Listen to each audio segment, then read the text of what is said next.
이 아침 저와 여러분이 하나님의 말씀 마가복음 4장 27절로 29절까지의 말씀을 공독하여야 됩니다. 주시는 말씀 안에서 하나님의 음성을 볼 수 있기를 바랍니다. 또 이르시되 하나님의 나라를 사람이 씨를 땅에 뿌림과 같으니 그가 밤낮 자고 깨고 하는 중에 씨가 나서 자라되 어떻게 그리 되었는지를 알지 못하느니라. 땅이 스스로 열매를 맺되 처음에는 싹이요 그 다음엔 이삭이요 그 다음엔 이삭의 충실한 곡식이라. 열매가 익으면 곧 낫을 대나니 이는 추수때가 이르렀습니다. 아멘. 우리는 지금 가을에 들어와서 살아갑니다. 낮에는 무지 좀 덥고 그다음 비가 좀 많이 와서 그런지 습기까지 있어서 정말 좀 조용하게 무덥지근한 그런 날씨고, 밤이 되면 굉장히 또 춥기도 하고, 그래서 쌀쌀하고 환절기나 이런 때 감기를 좀 조심해야 되는데, 한번 다행스러운 마스크를 끼고 있어서 다들 이제 감기 예방이 된다는 점이고, 그래도 걸리면 병원에 가기가 참 무섭습니다. 호흡기로 가면. 그래서 주의해 주시기 바랍니다. 이렇게 우린 가을을 지금 보내고 있습니다. 가을 하면 여러분 어떤 느낌이 듭니까? 인생을 사계절로 말한다면 봄이라고 하는 계절은 사람을 좀 낭만적으로 만든답니다.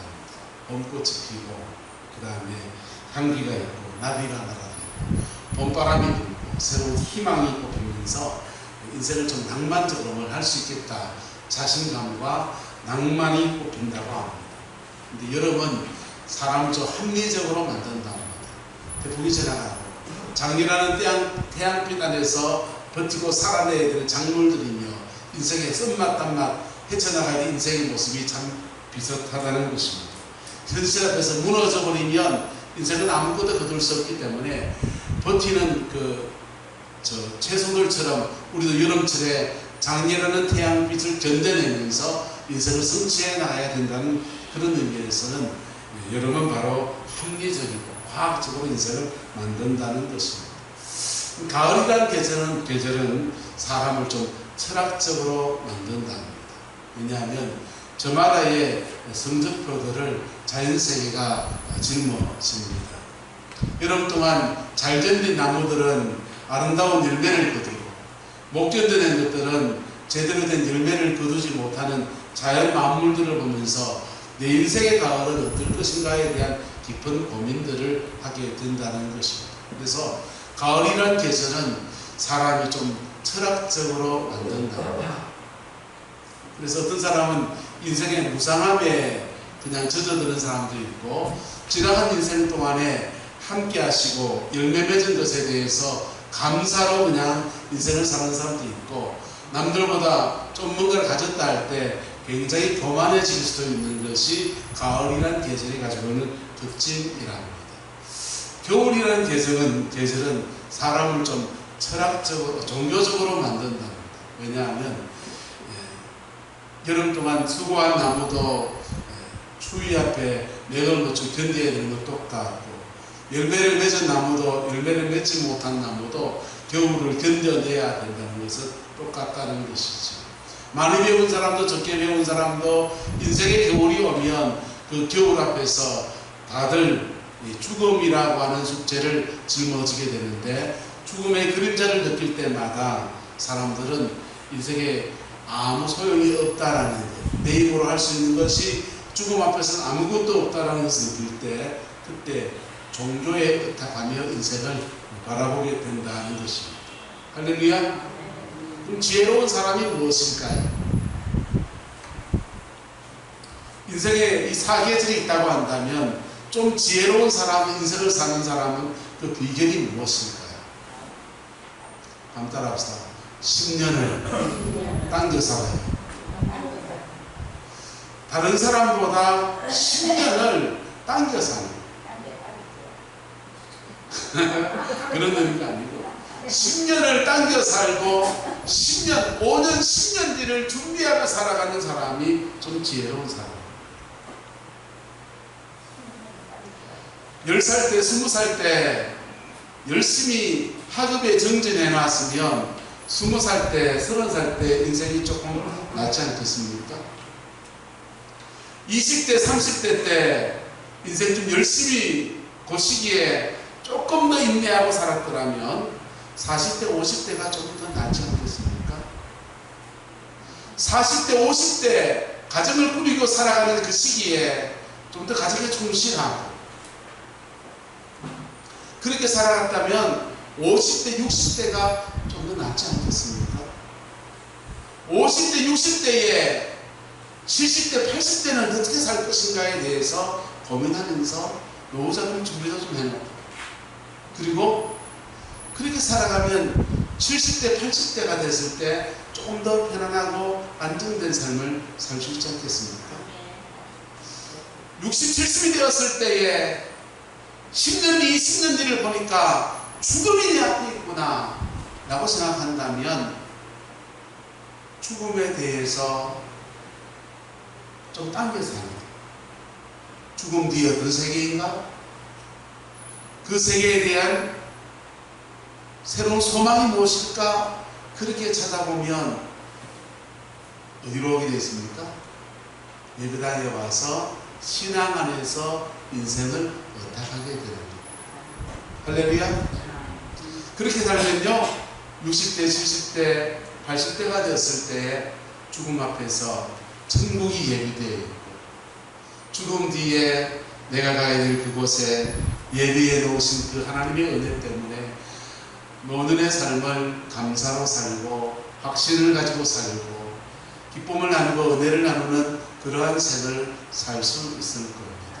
그런데 이제는 살아보면 실제의 사람들은 대부분 그 현실 그거에 살든지 과거의 상처 붙들고 살든지 미래의 허황된 꿈을 붙들고서 그렇게 막연하게 좋은 일이 있을 것이라고 그렇게 살아가는 사람들이 대부분입니다. 여러분, 저와 여러분 안에서 지혜로운 인생의 여정을 걸어가는 아름다운 은혜가 있게 되기를 그리스도 여러분으로 축복합니다. 우리는 지금 가을에 들어와 있습니다.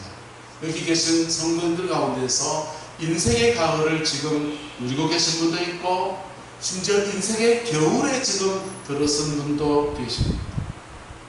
인생 가을과 인생 겨울에 우리는 무엇을 느끼고 무엇을 또 배워야 되고 무슨 인생을 오늘 인생을 어떻게 또 살아가야 되겠습니까? 인생 가을을 맞이하는 분들에게 권고합니다. 지금 나의 인생의 가을이 지난 여름의 결과라는 것을 인정하고 받아들이셔야 합니다. 지금 돈이 없습니까? 그러면 젊은 날 죄송합니다. 제대로 저축하지 않은 나의 삶의 결과라고 받아들여야 돼요. 지금 가정이 평안하지 않습니까? 그러면 젊은 날 내가 내 가정 안에서 어떤 역할을 했는가에 대해서 자신을 성찰해 보아야 합니다. 지난 여름의 결과를 우리가 맞이하고 있는 것입니다. 이런 말이 있습니다. 대추 한 알이 익으려고 그래도 태풍이 3번을 지나갑니다. 대추 한 알이 익는데 여름에 지나가는 바람과 폭풍과 장렬하는 태양빛을 지나고 난 뒤에야 그게 대추 한 알이 그렇게 익는 겁니다. 만물도 그런데 인생이야. 그 인생을 하나님이 정확하게 달아보시는 분이 계신데 그분이 바로 우리 하나님이십니다. 심판하시고 생사화복을 주관하시는 우리 하나님께서 어떤 사람에게 생명을 주시고 어떤 사람에게 복을 주시고 어떤 사람에게는 사망을 주고 어떤 사람에게는 저주를 갖다 줍니다. 하나님의 심판은 정확합니다. 근데 내가 생각하기에 이 성적표는 내 성적표가 아닌 것 같아도 그게 나의 성적표입니다. 그런데 저와 여러분들은 감사하게도 알아보다 우리에게는 복음이 있습니다. 저와 여러분에게는 바로 무엇이 있습니까? 복음이 있습니다. 복음이라고 하는 것은 인생을 완전히 새롭게 역전할 수 있는 놀라운 열쇠와 같은 많은 사람들은 인생을 잘 살아보려 합니다. 그런데 잘 살아보려고 하는 그 방법이 자기의 방법, 자기 나름의 수를 가지고서 잘 살아보려고 합니다. 구약성에 나오는 야곱이라는 사람이 인생을 잘 살아보고 싶었습니다. 다행히도 그의 아버지가 재산이 굉장히 많았습니다. 부유하신 아버지고 아브라함과 이삭으로 이어지는 신앙의 가문이고, 그래서 돈 있고 신앙 있는 그 믿음의 가문에서 야곱이 살아납니다. 인생을 한번 잘 살아가고 싶어서 자기 나름의 방법을 생각합니다. 팥죽을 써서 형 에서를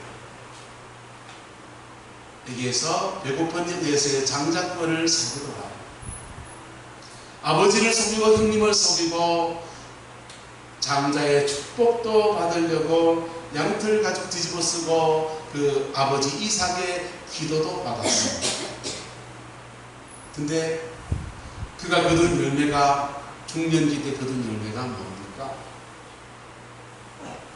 안수기도는 다 야곱이 받았는데 집에서 그는 쫓겨나야 됐습니다. 외삼촌 라반의 집으로 이역만리 타향으로 빈털터리가 돼서 그렇게 가야 됐어요. 근데 그에게 뭐가 하나 있습니다. 하나님이 함께 하시다는 거예요. 할렐루야. 그랬더니 그 이역만리 타향 자리에서 하나님이 주신 역전의 역사가 인생 가운데 풀어지게 돼요. 야곱의 젊은 날의 인생의 모습은 자기 힘으로 인생을 열어보려고 하는 몸부림들이 강한 사람, 자기 힘으로 자기 인생을 열어보려고 하는 몸부림이 그냥 너무너무 강한 사람이었습니다.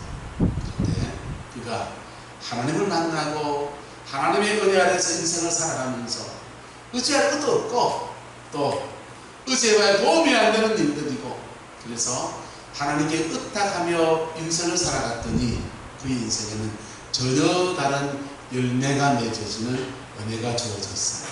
할렐루야. 복음은 저와 여러분의 인생에 역전할 수 있는 놀라운 열쇠입니다. 그래서 피 묻은 십자가 앞에 깊이 들어간 사람에게는요, 인생을 새롭게 사는 은혜가 주어져요. 성경 말씀 있습니다. 한번 따라 합시다. 누구든지 그리스도 예수 안에 있으면 새로운 피조물이라, 이전 것은 지나갔으니 오라 새 것이다. 이전 것은 지나갔으니 오라. 맞나요? 내가 지금 네, 아멘. 어쨌든 이전 것은 지나갔으니 저와 여러분은 새로운 피조물. 빌립보서 4장은 말합니다. 내게 능력 주시는 자 안에서 내가 모든 것을 할 수 있느니라.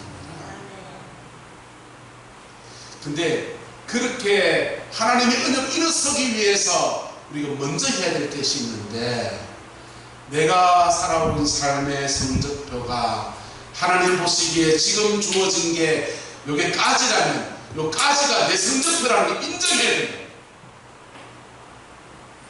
주여, 나는 내 인생을 이렇게 살았는데, 나는 산다고 살았는데 내 성적표 요것밖에 안 됩니다. 돈은 요것밖에 안 되고, 자녀는 요것밖에 안 되고, 내 건강은 지금 이런 문제고, 내 여정은 이것밖에 안 되는 것이 내 성적표입니다. 나를 인정하고 나갈 때 주님은 내 모습 이대로 받으시고 그 십자가의 영광 안으로 우리를 끌어가시는 은혜를 베풀어 주십니다. 성적표는 이것밖에 안 되는데 불러가지고, 하나님 내가 이래 맺어요. 신학 대학원을 나왔고요. 예? 상담학 박사는 아니구나. 뭐 대학원 공부는 했고요. 내가 이래 맺어요. 뭐가 했고요. 뭐 했고요. 그렇게 하면은 답이 나온다 안 나온다? 안 나오. 안 나오. 살라는 제 얘기에 대해서 죄송합니다. 내 인생의 지금 내 모습은 내가 살아온 삶의 결과라는 것을 인정해야 합니다. 내 가정이 지금 이런 상황인 것은 내가 살아온, 아버지로서 내가 살아온 결과입니다. 어머니로서 내가 살아온 인생의 결과입니다 라고 고백하며 나가야 돼요. 그럴 때 피 묻은 십자가의 영광은 내 모습 이대로 주 받아주소서.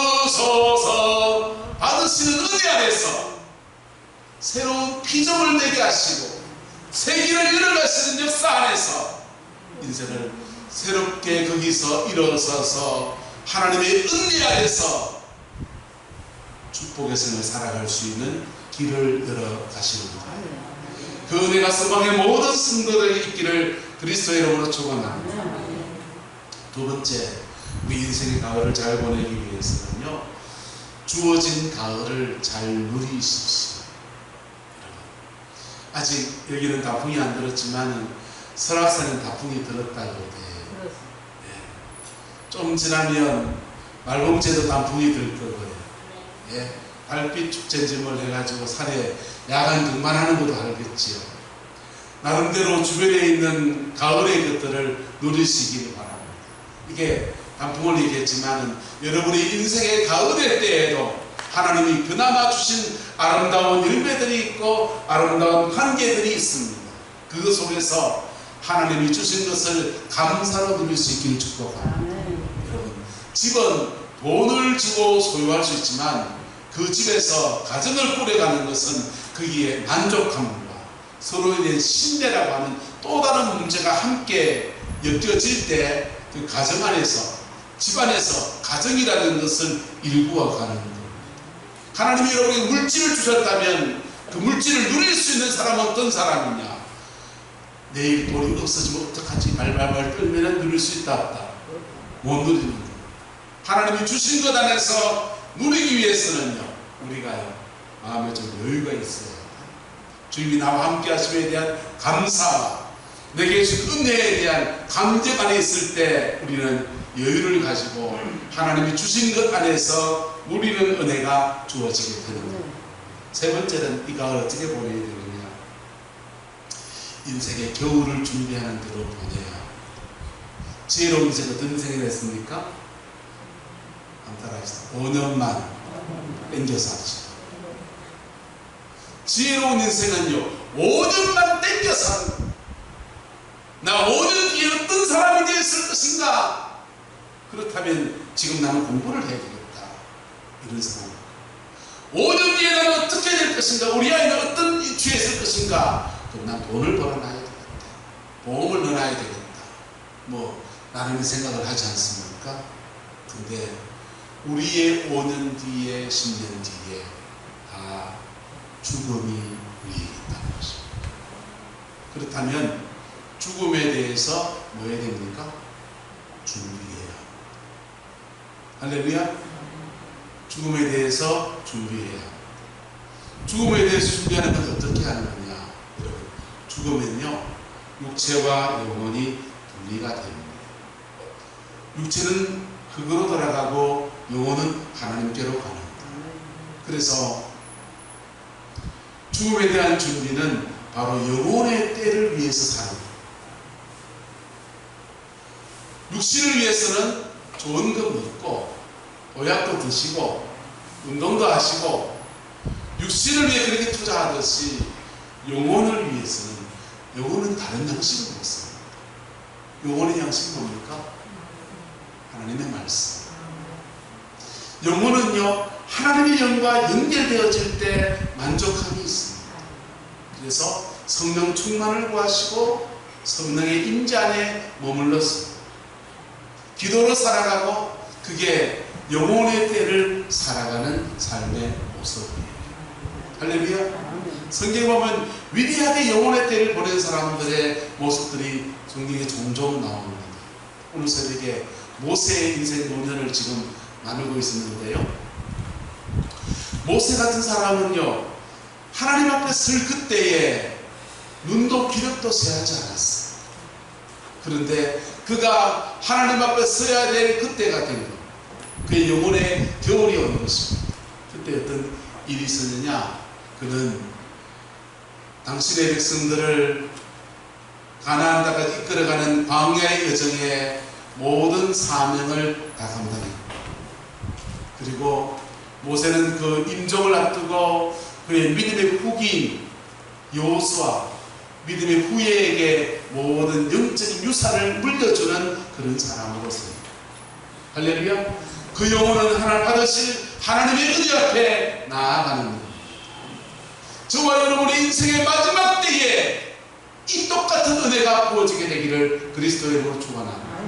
그거는 내가 어떻게 준비하느냐에 달려 있습니다. 여러분의 영혼의 때를 위해서 어떤 준비를 하고 계십니까?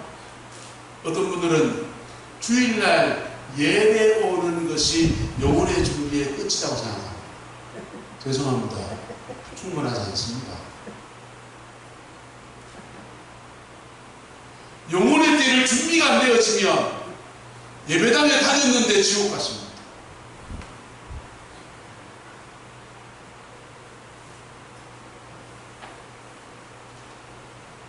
영혼의 때가 준비가 안 되어지면 예수 10년 믿고 지옥 간다니까. 마태복음 25장에는 다 세 가지 비유를 통해서 영혼의 때가 준비된 사람을 말해줍니다. 어떤 사람이 영혼의 때가 준비되어 있는가? 간단하게 설명드리면 첫 번째 비유는 10처녀의 비유입니다. 10명의 처녀가 등을 가지고 있는데 뭘 가지고 있어요? 기름을 가진 처녀도 있고 기름을 준비하지 않은 처녀도 있고. 그런데 기름을 준비한 처녀들은 보라 신랑이로다 할 때에 잔치에 들어가. 기름을 준비하지 않은 처녀들은 등은 가지고 있는데 기름은 준비하지 않았기 때문에 잔치에 못 들어가. 이게 무슨 말이냐? 그리고 주님이 말해요. 기름을 준비하지 않은 5처녀에게 야야 어리석은 것아 왜 기름을 준비 안 했노? 빨리 강민창비를 가서 참기름 사온나? 그래 안 하시고 주님이 기름 준비를 하지 않았다고 책망하지 않으시고 한번 따라합시다. 나는 너를 몰라. 나는 너를 모른다고 말씀하셔요. 성경에 안다 모른다는 단어가 나오면 심각하게 생각해요. 왜냐하면 우리나라에 안다 모른다는 그냥 막 쓰지만은 이 히브리 사람들이나 히랍 사람들은 이 안다 모른다는 단어를 구별해서 사용해요. 경험해서 안다는 단어를 사용할 때와 그냥 머리로 지식으로 안다는 단어를 사용할 때가 다른 단어를 써요. 예수 그리스도의 십자가에 보이는 능력을 경험해서 하는 것과 주님이 나의 죄를 사하셨다 하되 모든 인류의 죄를 위해 죽으셨다 하되 그래야 하는 건 다른 문제예요. 주께서 내 죄를 사하셨습니다. 내가 사함받은 사람입니다. 그렇게 아는 사람에게는 십자가를 경험해야 하는 사람에게는 반드시 성령이 임하십니다. 왜? 사함받은 자에게 정결해진 자에게 성령이 임하십니다. 그렇게 임해도 그 성령이 여러분 우리가 죄 지으면 희미해지기도 하고 하지만 결코 떠나지 않습니다. 그게 성령의 세례예요. 중생의 역사입니다. 그래서 주님은 10처녀 비유를 말씀하실 때 첫 번째 이야기 영혼의 때 인생의 겨울을 맞이했을 때 첫 번째 준비해야 될 것이 구원의 문제다. 두 번째 비유에서는 달란트 비유를 말합니다. 5달란트, 2달란트, 1달란트 남긴 사람이 있는데 5달란트 남긴 자에게 착하고 충성된 종아 네가 적은 일에 충성하였으니 내가 많은 것으로 너에게 맡기리니 내 주인의 즐거움에 참여할지어다. 이렇게 말합니다. 이 두 번째 달란트의 비유는 바로 사명을 감당했는가라고 하는 것입니다. 내가 너에게 맡긴 것이 있는데 맡긴 일에 대해서 얼마나 네가 감당했느냐라고 묻는 겁니다. 주님이 직분 안 묻습니다. 목사냐 장로님이냐 안 묻습니다. 원자냐 안 묻습니다. 주님은 지극히 작은 일에도 뭐 했습니까? 충성했는가를 묻습니다. 그래서 그때 칭찬받는 사람의 특징이 있는데 따라서 착하고 충성된 종아. 주님은 착하고 충성된 사람을 영혼의 때에 잘 준비돼서 천국의 상급을 받는 사람으로 칭찬해 줍니다.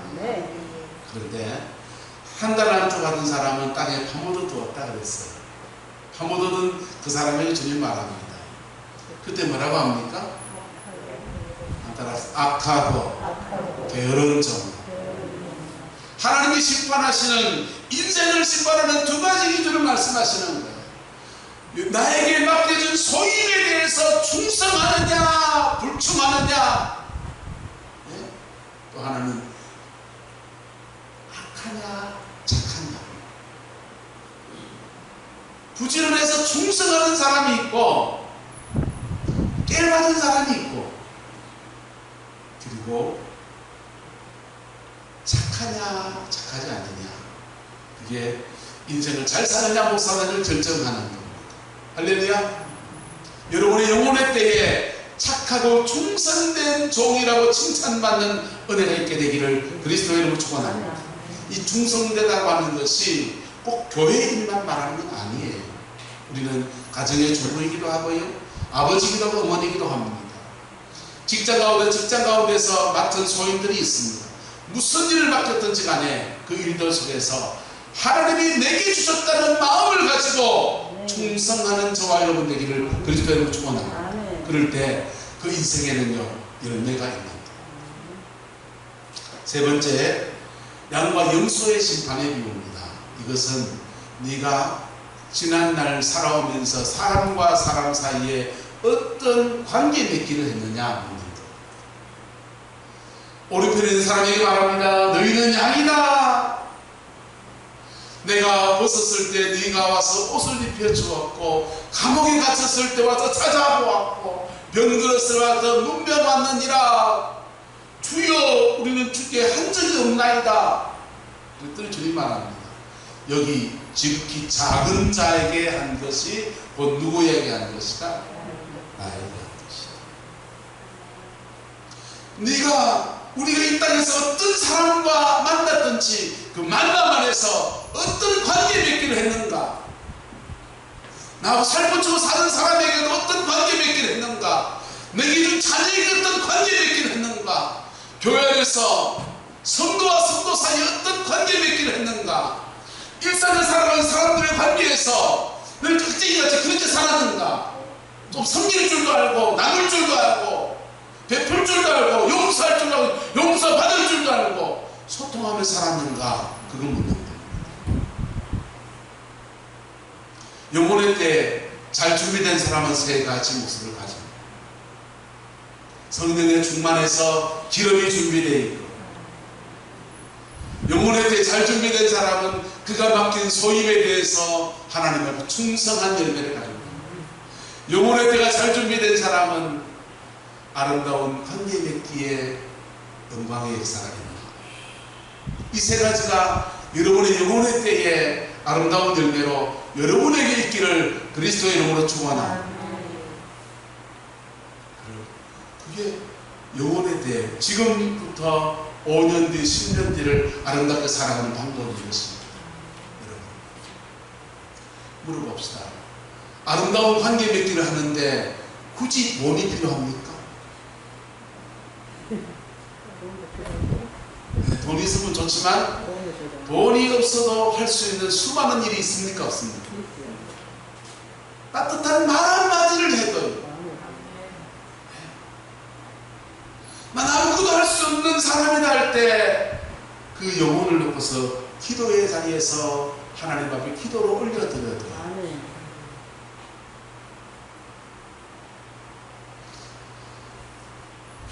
인생의 낙이 때로는 아무 낙이 없다고 할 그 해가 올 수 있는 거죠. 하지만 그때에 하나님 앞에 살아가는 사람은요, 지금부터라도 인생의 소중한 열매를 분명히 맺을 수 있는 거예요. 왜요? 우리의 하나님이 원하시는 열매는 성막교에 1억을 헌금하는 게 아니거든요. 성강교회 저와 여러분에게 하나님이 원하시는 열매는 지금 내게 준 사람에게 사랑하는 거거든요. 지금 내 옆에 있는 사람에게 따뜻한 말 한마디 하는 거거든요. 지금 힘을 잃은 사람에게 격려의 말 한마디 하면서 이렇게 세워주는 거거든요. 돈 듭니까? 안따라서 나도 할 수 있는 일이네. 지금 여기 계신 어느 누구도 다 할 수 있는 이야기입니다. 이성과학에는 하루살이와 메뚜기와 개구리 이야기가 나옵니다. 하루살이가 메뚜기와 아침부터 저녁까지 놀았습니다. 저녁이 돼서 해질녘이 되니까 메뚜기가 말합니다. 야, 해가 지니까 내일 만나서 놀자. 하루살이가 말합니다. 내일이 뭔데? 그 다음 날이 됐습니다. 메뚜기는 깨어나서 들판에 또 나가보니까 그 하루살이가 보이지 않습니다. 너무너무 심심해서 옆에 있는 개구리하고 친구가 되었습니다. 개구리하고 친구가 돼서 뭐 재밌게 이렇게 놀이하고 노는데, 요즘 오징어 게임 재밌더만요. 오징어 게임하고 노는데, 근데 가을이 되어서 개구리가 말합니다. 내년에 보자. 메뚜기가 묻습니다. 내년이 뭔데?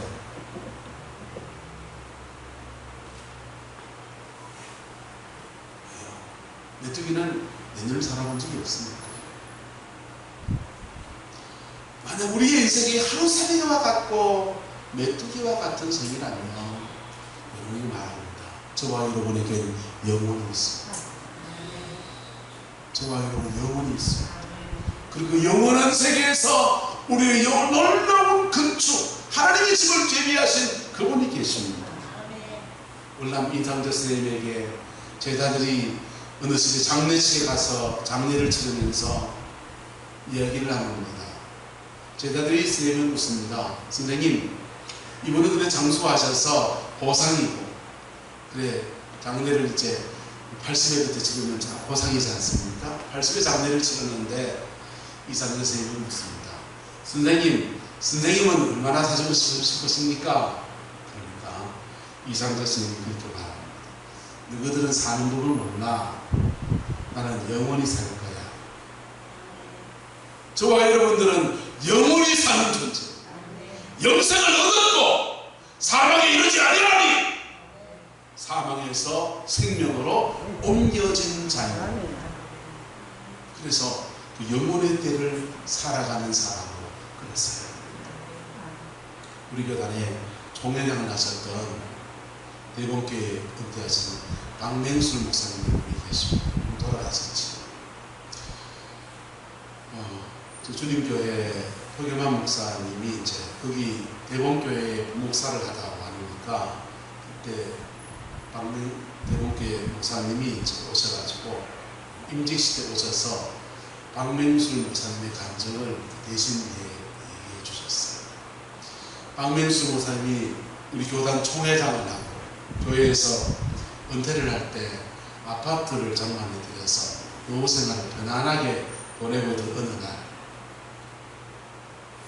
하나님이 그에게 죽음 뒤에 그분의 영적 상태, 영혼의 집들을 보여주셨다는 것. 천국에 갔는데 가보니까 박맹술 목사님 본인의 집을 찾아가는데 나이아가라 폭포 밑에 계집이 자기 집이더라고요. 정신이 번쩍 들었다는 거예요. 그래서 야, 이게 무슨 일인가? 그래가지고는요 깨어나서 이 간청을 교인들한테 간청하면서 믿음에 도전을 하는데 그럴 수가 없고 서 있을 수가 없으니까 누워있는 침상채로 임종을 앞둔 분을 내세다 놓고 누워서 간청하시는 것을 간청을 듣습니다. 간청을 하시고서는 그분이 이렇게 말합니다. 내가 하나님 앞에 영혼의 때를 보니까 나이아가라 폭포 옆에 계집이 나의 집이다. 내 하나님 앞에 가서 계집에 살 수 없지 않냐 하면서 교회에서 목사님이 은퇴하고 편안하게 노후 생활 하시라고 드린 아파트를 하나님의 선교 사업에다가 헌신해서 드려버리고, 그리고 몇 달 뒤에 이제 하나님께 가졌다는 거예요. 여러분, 그렇게라도 하나님이 보여주셔서 영혼의 띠를 준비시키시는 은혜가 있으면 얼마나 좋겠어요. 한국교회 전설 같은 분이 몇 분 계십니다. 조영기 목사님이 돌아가셨는데, 옛날에 현신의 권사님이라고 굉장한 신유의 은사의 여종이 계셨습니다. 현신의 권사님에게 은혜를 받은 사람이 한두 사람이 아니잖아요. 근데 현신의 권사님이 임종을 앞두고 이분이 또 천국을 갔다 왔습니다. 천국을 가보니까 천국에 자기 이름이 없더라고요. 대단히 충격을 받았습니다. 아니, 내가 주의 이름으로 병자를 고치고 놀라운 주의 일을 감당했는데 정작 당신의 이름이 전날이 없더라는 거예요. 깜짝 놀라가지고 왜 내 이름이 없냐고 보니까 이 땅에서 그 치유받은 사람들이 들은 헌금들 속에서 그가 하나님 앞에 지은 죄들도 보여줘. 그 속에 호의호식 한 것도 다 보여줘. 자녀손들 물려주는 꿈쳐나는 돈들도 다 보여줘. 그래서 천국에 자기 이름조차 없다라는 것들을 합리적으로는 받아들이고 깨어났습니다. 깨어나는데 혼자 이름 없는 억울해가지고, 그러면 조명기 목사님은 그래 또 하나 물었습니다. 그 당시 유명한 이천성 목사. 그럼 이천성 목사님 어떻게 되는데요? 그러니까 동일하게 조 목사님 이름도 없고 이천성 목사님 이름도 없고, 심지어는 할렐루야 아줌마였다는 조 목사님의 장모님 최자실 목사님 이름도 없는 걸 봤어요. 그래서 깨어나서 이분이 이 얘기를 이천성 목사님한테 가서 얘기했어요. 조영기 목사님한테 얘기했어요. 최자실 목사님한테 얘기했어요. 그랬더니 최자실 목사님이 그때부터 이제 막 기도할 거 다 했고 열매 따는 때다 편안하게 살는 거 다 적어놓고 오선이 금식 기도원에 가서 평생에 남은 삶을 감당하겠다. 그 어려운 영혼들 돌보고 마음이 갈급한 영혼 돌보는데 인생 다 쓰겠다고 거기 가서 인생 마지막까지 그렇게 겸허하게 그 말씀을 받아들여요. 조영희 목사님은 그렇습니까? 하면서 하나님을 회개합니다. 하면서 회개하고 자신에서 새롭게 살기로 했던 결단을 했다는 거예요. 그런데 이천성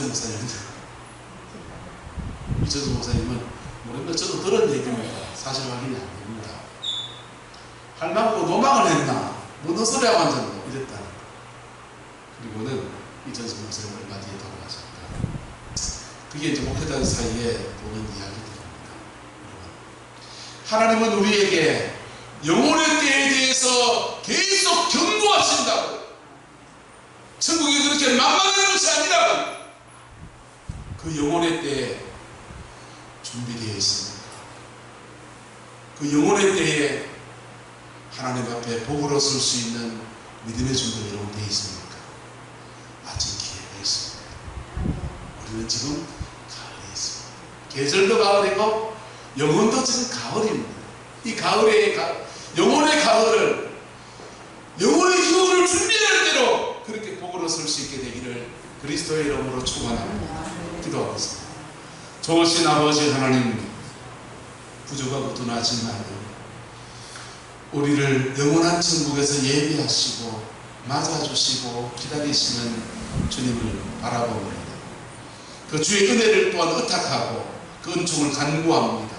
오 성령님, 우리의 남은 인생을 영혼의 때를 준비하는 인생으로 살아갈 수 있게 은혜를 더하여 주시고 하나님이 함께 하시는 아름다운 승리의 생애되게 역사해 주시며 남은 인생 동안 또한 우리가 자녀들에게 믿음의 선한 영향력을 남겨둘 수 있는 영적인 유업을 남겨둘 수 있는 인생으로 세워지게 우리 하나님 주장하여 주시옵소서.